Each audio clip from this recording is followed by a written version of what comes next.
السلام علیکم ورحمۃ اللہ وبرکاتہ۔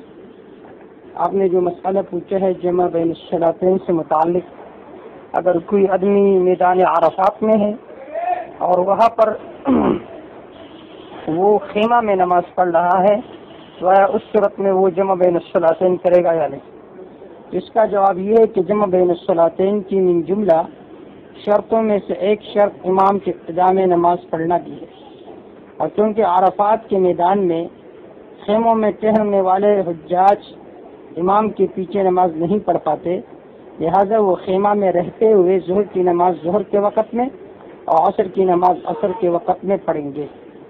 بعض لوگ یہ کہتے ہیں اگر امام کی ابتدا میں نماز پڑھتے ہیں تو دونوں نمازیں ایک ساتھ پڑھیں گے، اور اگر خیمہ میں نماز پڑھتے تو ہمیں ان کے وقت کے مطابق پڑھنی ہوگی۔ ان کی بات درست ہے، آپ اسی کے مطابق عمل کر لیں۔ در مختار میں ہے وَلَوْ فُقِدَ شَرْطٌ مِّنْهَا يُصَلِّي كُلَّ صَلَاةٍ فِي الْخِيمَةِ عَلَى حِذَا فِي وَقْتِهَا بِجَمَاعَةٍ أَوْ غَيْرِهَا۔ اسی طرح غنیۃ الناسک میں بھی ہے۔ دیگر ائمہ کے نزدیک خیمہ میں بھی جمع بین الصلاتین کی اجازت ہے، اس لیے اگر کوئی شخص خیمہ میں جمع بین الصلاتین کروا رہا ہو تو اس سے تعارض کرنے کی کوئی ضرورت نہیں ہے۔ واللہ اعلم بالصواب۔